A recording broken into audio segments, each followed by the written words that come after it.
ಅಧ್ಯಕ್ಷರೇ, ಮೈಸೂರು ನಗರಾಭಿವೃದ್ಧಿ ಪ್ರಾಧಿಕಾರ ಅನ್ನುವಂಥದ್ದು ಕಳೆದ 4-5 ತಿಂಗಳಿಂದ ಅನೇಕ ಕಾರಣಕ್ಕೆ ರಾಜ್ಯದಲ್ಲಿ ದೇಶದಲ್ಲಿ ಸುದ್ದಿ ಆಗಿರೋದು ಗೊತ್ತಿದೆ ಅಧ್ಯಕ್ಷರೇ. ಆದರೆ ಇವತ್ತು ತಂದಿರುವಂಥ ಬಿಲ್ಲಲ್ಲಿ ಮೊದಲನೇದು, ಈಗಾಗಲೇ ಅವರಿಬ್ಬರು ಮಾತಾಡ್ದಂಗೆ ಇದರಲ್ಲಿ ಏನು ಸುಧಾರಣೆ ಇದೆ ಅನ್ನೋದು ಗೊತ್ತಾಗ್ತಿಲ್ಲ.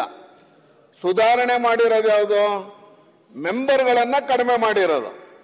ಈಗ ಇಷ್ಟು ದಿವಸ ಏನಾಗಿದೆ ಅಂತಂದ್ರೆ ಎಲ್ಲ ಹಗರಣಗಳಿಗೆ ಶಾಸಕರೇ ಕಾರಣ ಅಂತ ಹೊರಗಡೆ ಹೋಗ್ತಾ ಇದೆ ಈ ಮೆಸೇಜ್. ಇವತ್ತು ನೀವು ಒಬ್ಬರನ್ನ ಮಾತ್ರ ಮಾಡ್ತಾ ಇದ್ದೀರಿ, ಮಿಕ್ಕಿದ ಅಷ್ಟು ಶಾಸಕರು ಈ ಹಗರಣ ಏನು ಮೂಡಾದ ಹಗರಣ ಆಗಿದೆ ಇದರಲ್ಲಿ ಭಾಗಿದಾರ ಆಗಿದ್ದಾರೆ, ಅದಕ್ಕೆ ಸರ್ಕಾರ ತೆಗಿತಾ ಇದೆ ಅಂತ ನಾನು ಮೆಂಬರ್ ಆಗಕ್ಕೆ ಹೇಳ್ತಿಲ್ಲ ಅಧ್ಯಕ್ಷರೇ.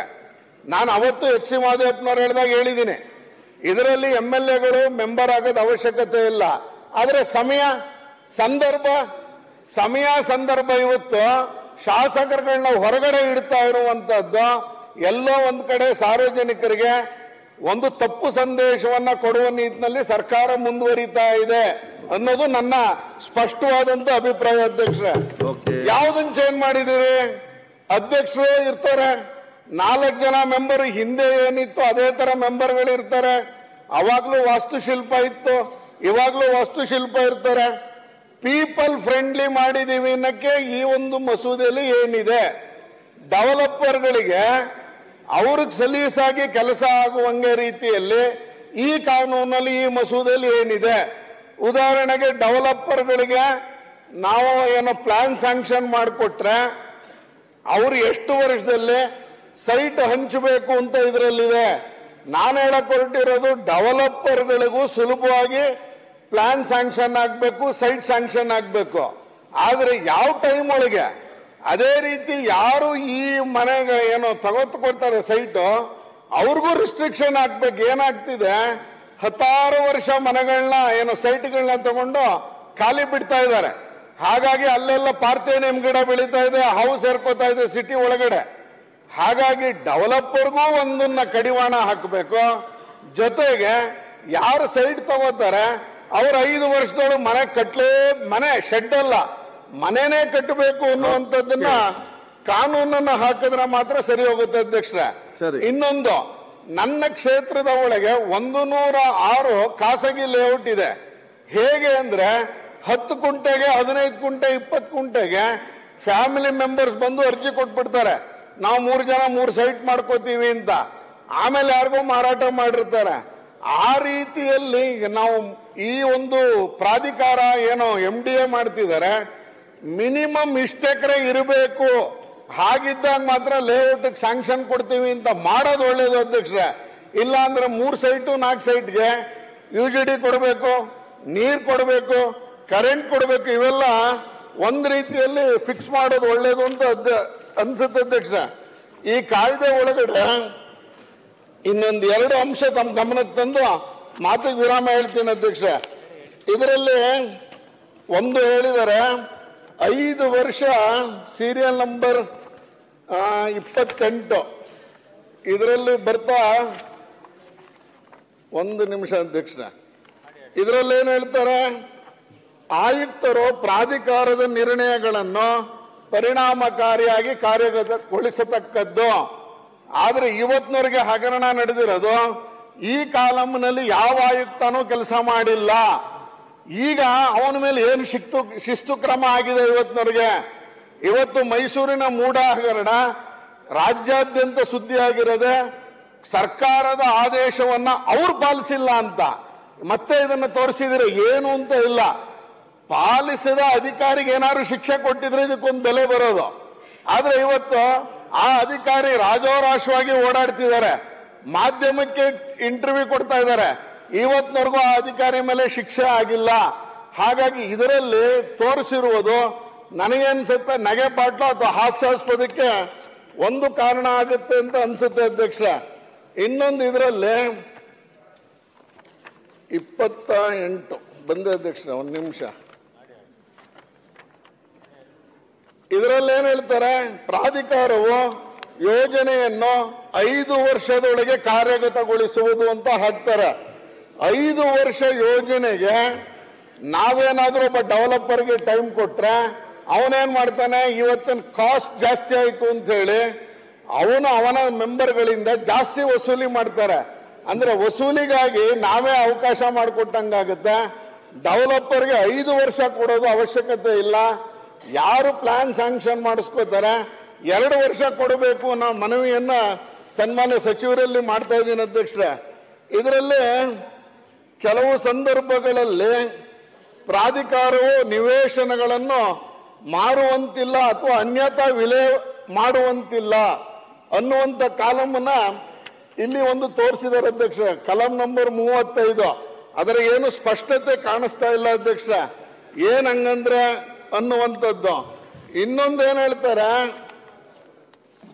ಪೇಜ್ ನಂಬರ್ 1738 ಸಚಿವರು ಅದರಲ್ಲಿ ಯಾವೊಬ್ಬ ವ್ಯಕ್ತಿ ಎಲ್ಲ ಹೇಳಿ ಅಧ್ಯಕ್ಷ, ಇದರಲ್ಲಿ ಕೊನೆಯ ಒಂದು ಲೈನ್ ಹೇಳ್ತಾರೆ, ಮುಂದುವರೆದು ಪ್ರತಿ ಎಕರೆ ಅಥವಾ ಭಾಗಕ್ಕೆ ಅಂತ ಅಪರಾಧವು, ಒಂದೊಂದು ನಿಮಿಷ ಅಧ್ಯಕ್ಷರೇ, ನಿರ್ಣಯವಾದ ದಿನಾಂಕದ ತರುವಾಯ ಮುಂದುವರೆದ ಅಧಿಭೋಗದ ಪ್ರತಿ ದಿನಕ್ಕೆ 50 ರೂಪಾಯಿ ದಂಡ ಅಂತ ಹೇಳ್ತಾರೆ. 50 ರೂಪಾಯಿ ಅನ್ನೋದು ಇವತ್ತು ಯಾವ ಜುಲ್ಮಾನಕ್ಕೆ ಬರುತ್ತೆ ಅಧ್ಯಕ್ಷ? 50 ರೂಪಾಯಿ ದಂಡ ಅಂತ ತೋರಿಸಿದ್ದಾರೆ. ಜಾಸ್ತಿ ಮಾಡ್ಬೇಕು, ಕಡಿಮೆ ಮಾಡ್ಬೇಕು? ಹೌದು, ಜಾಸ್ತಿ ಮಾಡ್ಬೇಕು. ಎಷ್ಟು ಮಾಡ್ಬೇಕು? ನೀವು ಎಷ್ಟ ಅಂದ್ರೆ 50 ರೂಪಾಯಿ ಅನ್ನೋದು ಅದೇನು ನೆಗ್ಲಿಜಿಬಲ್ ಅಮೌಂಟ್ ಮಾಡಬೇಕು, ಅದನ್ನ ಜಾಸ್ತಿ ಮಾಡಬೇಕು. ಇಲ್ಲಾಂದ್ರೆ ಅದನ್ನೇ ಉಪಯೋಗಿಸ್ಕೊಂಡು ಅವರು ಮುಂದುವರಿತಾರೆ ಅಧ್ಯಕ್ಷರ. ಆಮೇಲೆ ಇದರಲ್ಲಿ ಯಾವುದೇ ನಕ್ಷೆಯನ್ನು ಉಲ್ಲಂಘಿಸಿ ಅಥವಾ ಯಾವುದೇ ಷರತ್ತಿಗೆ ಒಳಪಟ್ಟು ಅಂತ ಅನುಮತಿಯನ್ನು ಕೊಡಲಾಗಿದೆಯೋ ಆ ಯಾವುದೇ ಷರತ್ತನ್ನು ಉಲ್ಲಂಘಿಸಿ ಯಾವುದೇ ಭೂಮಿಯನ್ನು ಅಭಿವೃದ್ಧಿಗೊಳಿಸಲಾಗುತ್ತಿದೆಯೇ ಅಥವಾ ಅಭಿವೃದ್ಧಿಗೊಳಿಸಲಾಗಿದೆಯೇ ಎಂಬುದನ್ನು ನಿಶ್ಚಿತ ಮಾಡ್ಕೋಬೇಕು ಅಂತ ಹೇಳ್ತಾರೆ. ಇವತ್ತಿನವರೆಗೂ ಇದೇ ಆಗಿಲ್ಲ ಅಂತ ನಮ್ಮ ಆರೋಪ ಇರೋದು. ಇವತ್ತಿನವರೆಗೂ ಮೂಡಾದಲ್ಲಿ ಪ್ರೈವೇಟ್ ಲೇಔಟ್ ಅನ್ನ ಹ್ಯಾಂಡ್ ಓವರ್ ಮಾಡ್ಕೊಂಡಿದ್ದಾರೆ. ಕಳೆದ ಬಾರಿ GT ದೇವೇಗೌಡರು ಈ ಪ್ರಶ್ನೆ ಎತ್ತಿದ್ರು. ಸುಮಾರು ನಮ್ಮ ಹತ್ರ 400-500 ಖಾಸಗಿ ಲೇಔಟ್ಗಳಿದೆ. ಈಗ ಅದನ್ನ ಅಭಿವೃದ್ಧಿ ಪಡಿಸ್ತೀನಿ ಅಂದ್ರೆ ಸುಮಾರು 2-2.5 ಸಾವಿರ ಕೋಟಿ ಬೇಕು ಅಧ್ಯಕ್ಷ. ಹಾಗಾಗಿ ಈ ಕಾಲಮನ್ನ ಸರಿಯಾಗಿ ಒಂದು ರೀತಿಯಲ್ಲಿ ನನಗನ್ಸುತ್ತೆ ಅರ್ಥೈಸ್ಕೋಬೇಕು ಅಂತ. ಈ 4-5 ಅಂಶ ಅಂದ್ರೆ ನೀವು ಇದರಲ್ಲಿ ಪೀಪಲ್ ಫ್ರೆಂಡ್ಲಿ, ಡೆವಲಪರ್ ಫ್ರೆಂಡ್ಲಿ ಅಂತ ಕಾಣಿಸ್ತಾ ಇಲ್ಲ. ಅಂದ್ರೆ ಯಾವ್ದಾದ್ರು ಡೆವಲಪರ್ ಅರ್ಜಿ ಹಾಕಿದ್ರೆ ಅವನಿಗೆ 8 ದಿವಸದಲ್ಲಿ ನೀವು ಸ್ಯಾಂಕ್ಷನ್ ಮಾಡ್ತೀನಿ ಅಂತ ಗೊತ್ತಾಗ್ಬಿಡ್ಲಿ. ನಮಗೇನು ಮೆಂಬರ್ ಆಗಿ ಒಳಗಡೆ ಸ್ಯಾಂಕ್ಷನ್ ಮಾಡಬೇಕು ಅಂತಿಲ್ಲ. ಕಳೆದ 2 ಮೀಟಿಂಗ್ ಅಲ್ಲಿ ನಾವು 400 ಖಾಸಗಿ ಲೇಔಟ್ಗಳಿಗೆ ಅನುಮತಿ ಕೊಟ್ಟಿದ್ದೀವಿ. ನಮಗೇನಾದ್ರೂ ಅವಶ್ಯಕತೆ ಇಲ್ಲ, ಸಬ್ಜೆಕ್ಟ್ ಬರಬೇಕು ಅಂತಿಲ್ಲ. ಆದ್ರೆ ಎಲ್ಲೋ ಒಂದ್ ಕಡೆ ಶಾಸಕರಿಗೆ ಅವಮಾನ ಆಗುತ್ತೆ ಅನ್ನುವಂಥದ್ದನ್ನ ಸಭೆ ಗಮನಕ್ಕೆ ತರ್ತೀನಿ. ಸನ್ಮಾನ್ಯ ಸಚಿವರು, ಯಾಕಂದ್ರೆ ಇದ್ರಲ್ಲಿ ಯಾರೋ ಒಬ್ರು ಆಗ್ತಾರೆ, ಅವ್ರು ಮಾತ್ರ ಪ್ರಾಮಾಣಿಕರು, ಮಿಗ್ದವ್ರು ಪ್ರಾಮಾಣಿಕರಲ್ಲ ಆಗೋದ್ ಬೇಡ. ಸರಿಯಾದ ರೀತಿಯಲ್ಲಿ ತಗೋಬೇಕು ಅಂತ ಮನವಿ ಮಾಡ್ಕೋತೀನಿ. ಮಾನ್ಯ ಸಭಾಧ್ಯಕ್ಷರೇ, ಇದು ಆಕ್ಟ್ ಏನ್ ಹೇಳ್ತದೆ, ಆಕ್ಟ್ ಪ್ರಕಾರ ಮಾಡಿರೋ ಸಭಾಧ್ಯಕ್ಷರೇ. ಈಗ ಬೆಂಗಳೂರಲ್ಲಿ 28 ಜನ MLAs ಇದ್ದಾರೆ. 28 ಜನ MLAs BDA ಮೆಂಬರ್ಗಳಾಗಿಲ್ಲ ಅಂದ್ರೆ ಅದು ಅವಮಾನ ಆದಂಗ? ಆ ಥರ ಹೇಳಲಿಕ್ಕೆ ಬರಲ್ಲ ಸಭಾಧ್ಯಕ್ಷರೇ. ಆದ್ರಿಂದ ಇದು ನಾವೇನಿವತ್ತು ಈ ಆಕ್ಟ್ ಮಾಡಿದೀವಿ ಇದು ಸಮಂಜಸವಾಗಿದೆ ಅನ್ನೋದು ನನ್ನ ಒಂದು ಅಭಿಪ್ರಾಯ ಸಭಾಧ್ಯಕ್ಷರೇ. ಅದಾದ ನಂತರ ಈಗ ಮಾನ್ಯ ಬಸವರಾಜ್ ಅವರು ಹೇಳ್ತಾ ಇದ್ರು ವಿಶೇಷ ಅನುದಾನ ಇಡಬೇಕು ಅಂತೇಳಿ.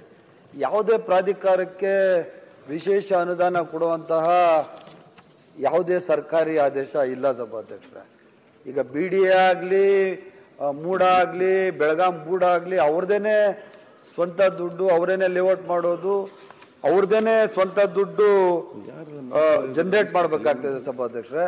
ಅದರಿಂದ ಮೂಡ ಸಹ ಇವತ್ತು ಸಾವಿರಾರು ಸೈಟ್ಸ್ ಇದಾವೆ, ಲೇಔಟ್ಸ್ ದುಡ್ಡು ಬರ್ತದೆ. ಅದರಿಂದ ಅದಕ್ಕೆ ವಿಶೇಷ ಅನುದಾನ ಕೊಡುವಂತಹ ಸಂಭವ ಇಲ್ಲ ಸಭಾಧ್ಯಕ್ಷರೇ. ಅಲ್ಲೇ ಅವರೇ ಜನರೇಟ್ ಮಾಡ್ಕೋಬೇಕು ದುಡ್ಡು. ಇವತ್ತು ಬೆಂಗಳೂರು BDA ಡೆವಲಪ್ಮೆಂಟ್ ಅಥಾರಿಟಿ ಇದೆಯಲ್ಲ, ಸರ್ಕಾರದಿಂದ ಸಾಕಷ್ಟು ಸರಿ ಅನುದಾನ ಕೊಟ್ಟಿರ್ತಕ್ಕಂಥ ನಿದರ್ಶನ ನಮ್ಮ ಮುಂದೆ ಇದೆ. ಹಾಗಾಗಿ BDA ಅಧ್ಯಕ್ಷರಾಗಿದ್ದವರು ಇಲ್ಲೇ ಕೂತಿದ್ದಾರೆ. ಸರ್ಕಾರದಿಂದ ಕೂಡ ಅದಕ್ಕೆ ಸಾಕಷ್ಟು ಅನುದಾನ ಕೊಟ್ಟು ಆ ಡೆವಲಪ್ಮೆಂಟ್ ಆಗಲಿ ಅನ್ನೋ ಒಂದು ರೀತಿಯಲ್ಲಿ ನಾನು ಹೇಳಿರ್ತಕ್ಕಂಥದ್ದು. Okay. ಹಾಗಾಗಿ ಇದಕ್ಕೂ ಕೂಡ ಸರ್ಕಾರದಿಂದ ಹೆಚ್ಚು ಅನುದಾನ ಕೊಡ್ಲಿ ಅನ್ನೋ ಮಾತನ್ನ ಹೇಳಿದೀನಿ. ಆಯ್ತು. ಮಾನ್ಯ ಸಭಾಧ್ಯಕ್ಷರ, ಬೆಂಗಳೂರಲ್ಲಿ ಯಾವ ತರ ಕೊಟ್ಟಿದ್ದಾರೆ ಅಂದ್ರೆ ಆಯ್ತು, ಮುಂದೆ. ಈ ಬ್ರಿಡ್ಜಸ್ ಮಾಡ್ಬೇಕು ಅಂದ್ರೆ, ರಿಂಗ್ ರೋಡ್ ಮಾಡ್ಬೇಕು ಅಂದ್ರೆ ಸಲಹೆ ಕೊಟ್ಟಿದ್ದಾರೆ ಅಂತ ನಾನು ಅವ್ರಿಗೆ ಹೇಳ ಆದ್ರಿಂದ ಸಲಹೆ ಅವ್ರು ಹೇಳ್ತಾರೆ ಸರಿ ಇದೆ ಸಭಾಧ್ಯಕ್ಷರೇ. Okay. ವಿಶೇಷವಾದ ಯಾವ್ದಾದ್ರು ದೊಡ್ಡ ದೊಡ್ಡ ಕೆಲಸಗಳು ತಗೋಬೇಕಾದ ಸಂದರ್ಭದಲ್ಲಿ SFC ನಾವು ತಗೋಬಹುದು. ರೆಗ್ಯುಲರ್ ಮೂಡ ನಡೆಸಬೇಕು ಅಂದ್ರೆ ಅದಕ್ಕೆ ಹಣ ಕೊಡುವ ಒಂದು ಸಂದರ್ಭ ಇಲ್ಲ ಸಭಾಧ್ಯಕ್ಷರೇ. ಅದಾದ್ಮೇಲೆ ಮಾನ್ಯ ನಮ್ಮ ಶ್ರೀವತ್ಸ ಅವರು ಹೇಳ್ತಾ ಇದ್ರು ಸಭಾಧ್ಯಕ್ಷರೇ. ಮಂತ್ರಿ ಅವರೇ, ನೀವು ಮಾತ್ರ ಮತ್ತೆ ಎರಡು ಸಲ ಅಂತ ಅವ್ರಿಗೆ ಅದನ್ನೇ ಹೇಳಿದೆ ಸಚಿವರಿಗೆ. ಅಧ್ಯಕ್ಷರೇ, ಬಸವರಾಜು ಅವರು, ಸೋಮಶೇಖರ್ ಅವರು, ವತ್ಸ ಅವರೆಲ್ಲರೂ ಮಾತಾಡಿದ್ದಾರೆ.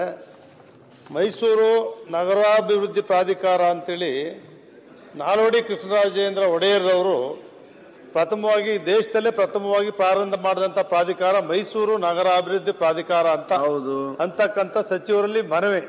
ಮೈಸೂರು ನಗರಾಭಿವೃದ್ಧಿ ಪ್ರಾಧಿಕಾರ ಅಂತಾನೆ ತಾವು ಮಾರ್ಪಾಡು ಮಾಡಬೇಕು. ಅದನ್ನೇ ಮಾಡಿರೋದು. ಇಲ್ಲ, ಮೈಸೂರು ಅಭಿವೃದ್ಧಿ ಪ್ರಾಧಿಕಾರ ಇಲ್ಲ, ಮೈಸೂರು ನಗರಾಭಿವೃದ್ಧಿ ಪ್ರಾಧಿಕಾರ ಅಂತಾನೆ ಅದು.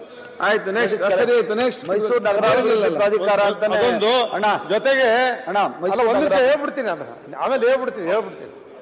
ಆಮೇಲೆ ನೀವು ರೀಜನಲ್ ಕಮಿಷನರ್ ಗ್ರೇಡ್ನವ್ರನ್ನ ಮಾಡಬೇಕು ಅಂತ ಮಾಡಿದ್ರಿ. ಹಿರಿಯ IAS ಶ್ರೇಣಿ ಅಧಿಕಾರಿ ಅಂತ ಆಮೇಲೆ ಹೇಳಿ ಪರವಾಗಿಲ್ಲ. ಮೈಸೂರು ನಗರಾಭಿವೃದ್ಧಿ ಪ್ರಾಧಿಕಾರದಲ್ಲಿ ಹೆಚ್ಚು ಶಾಸಕರೇನಿಲ್ಲ. ಆ ನಗರ ಪ್ರಾಧಿಕಾರದ ವ್ಯಾಪ್ತಿಯಲ್ಲಿ ಬರ್ತಕ್ಕಂಥ ಶಾಸಕರುಗಳನ್ನಾದ್ರೂ ಕೂಡ ಅಲ್ಲಿ ಮಾಡ್ತಕ್ಕಂಥದ್ದನ್ನ ತಾವು ಮಾಡಬೇಕು ಅಂತ ಮತ್ತೊಂದು ಮನವಿ. ಮತ್ತೆ ಇನ್ನೊಂದೇನು ಅಂತ ಹೇಳಿದ್ರೆ, ಸುತ್ತ ಈಗ ಒಂದೇ ಬಾರಿಗೆ ನಗರಾಭಿವೃದ್ಧಿ ಪ್ರಾಧಿಕಾರದಿಂದ ಖಾತೆಗಳನ್ನ ಇವತ್ತಿನವರೆಗೂ ಸೈಟ್ ರಿಲೀಸ್ ಮಾಡೋದು, ಪ್ಲಾನ್ ಅಪ್ರೂವಲ್ ಮಾಡೋದು, ಖಾತೆ ಮಾಡೋದು ಮಾಡ್ತಿದ್ರು. ಇದುವರೆಗೂ ಕೂಡ ಖಾತೆ ಮಾಡೋದು ನಿಲ್ಲಿಸಿ ಎಲ್ಲ 1,000 ಬಡಾವಣೆಗಳನ್ನ ಗ್ರಾಮ ಪಂಚಾಯತಿಗೆ, ಪಟ್ಟಣ ಪಂಚಾಯತಿ ವರ್ಗಾವಣೆ ಮಾಡ್ತಿದ್ದಾರೆ. 20-25 ವರ್ಷದಿಂದ ಪ್ರಾಧಿಕಾರ ಅಭಿವೃದ್ಧಿ ಮಾಡಿಲ್ಲ, ನಗರ ಪಾಲಿಕೆನೂ ಮಾಡಿಲ್ಲ, ಬೇರೆ ಯಾರು ಮಾಡಿಲ್ಲ. ಅದನ್ನ ADB ಲೈನ್ಗೆ UGD ಲೈನ್ ಸೇರಿಸ್ತಾ ಇಲ್ಲ, CDP ರೋಡ್ಗಳು ಸೇರ್ತಾ ಇಲ್ಲ. ಅದಕ್ಕೆ ಒಂದು ಪ್ಲಾನಿಂಗ್ ಕಮಿಟಿ ಮಾಡಿ, ಸಚಿವರೇ ಪ್ಲಾನಿಂಗ್ ಕಮಿಟಿ ಒಳ್ಳೆ ತಜ್ಞರ ಸಮಿತಿಯನ್ನ ಮಾಡಿ. ಮೈಸೂರು ಬಹಳ ಅಧೋಗತಿ ಹೋಗಿದೆ, UGD ಇಲ್ಲ, ಸುತ್ತ ಇರ್ತಕ್ಕಂಥ ಬೆಳೆದಿರ್ತಕ್ಕಂಥವು. ಅದಕ್ಕೆ ಬೃಹತ್ ಮೈಸೂರು ನಗರ ಪಾಲಿಕೆ ಮಾಡಬೇಕು ಅಂತೇಳಿ ಮನವಿನೂ ಕೂಡ ಮಾಡಿದ್ದೀವಿ. ಆ ಮಾರ್ಗವಾಗಿ ಒಂದು ಪ್ಲಾನಿಂಗ್ ಕಮಿಟಿ ಮಾಡಿ ಮೈಸೂರು ನಗರ ಸುಂದರವಾದಂಥ ನಗರಾಭಿವೃದ್ಧಿ ಪ್ರಾಧಿಕಾರ ಆಗಲಿಕ್ಕೆ ತಾವು ಇನ್ನೂ ತಜ್ಞರ ಸಮಿತಿಯನ್ನ ಮಾಡಿ ಒಳ್ಳೆ ತಿದ್ದುಪಡಿಯಲ್ಲಿ ಅದನ್ನ ಸೇರಿಸಬೇಕು ಅಂತೇಳಿ ಮನವಿ ಮಾಡ್ತೇನೆ. ಅಧ್ಯಕ್ಷರೇ, ಇದನ್ನು ಸ್ವಾಗತಿಸ್ತಾ ಪಾಯಿಂಟ್ ನಂಬರ್ 43ರಲ್ಲಿ ನೀವು ಷರತ್ತುಗಳಿಗೆ ಒಳಪಟ್ಟು ಯಾವುದೇ ಚರ ಮತ್ತು ಸ್ಥಿರ ಆಸ್ತಿಯನ್ನ ಗೇಣಿಗೆ ಕೊಡಲು ಮತ್ತು ಮಾರಲು ಅವಕಾಶವನ್ನು ಮಾಡಿಕೊಟ್ಟಿದ್ದೀರಿ. 43ನಲ್ಲಿ ಚರಾಸ್ತಿ ಸ್ಥಿರ ಸ್ವತ್ತನ್ನ ಗೇಣಿಗೆ ಕೊಡಲು, ಮಾರಲು ಅಥವಾ ಅನ್ಯಾಯತ ವರ್ಗಾಯಿಸಲು ಅದಕ್ಕೆ ಅವಕಾಶ ಮಾಡಿಕೊಟ್ಟಿದ್ದೀರಿ. ನಾವು ಹೇಳುವಂಥದ್ದು ಸರ್ಕಾರಿ ಆಸ್ತಿಗಳನ್ನ ಈ ರೀತಿ ಅಡ ಇಡುವಂಥದ್ದು, ಮಾರಾಟ ಮಾಡೋದನ್ನ ನಿರ್ಬಂಧ ಆಗಬೇಕು. ಈ ಹಿನ್ನೆಲೆಯಲ್ಲಿ BDAನಲ್ಲಿ ಈಗ ಎಷ್ಟೋ ಕೋಟಿ ರೂಪಾಯಿಗೆ BDA ಆಸ್ತಿಗಳನ್ನ ಅಡ ಇಟ್ಟಿದ್ದಾರೆ ಅಂತೇಳಿ ಪತ್ರಿಕೆಗಳಲ್ಲಿ ಬಂದಿತ್ತು.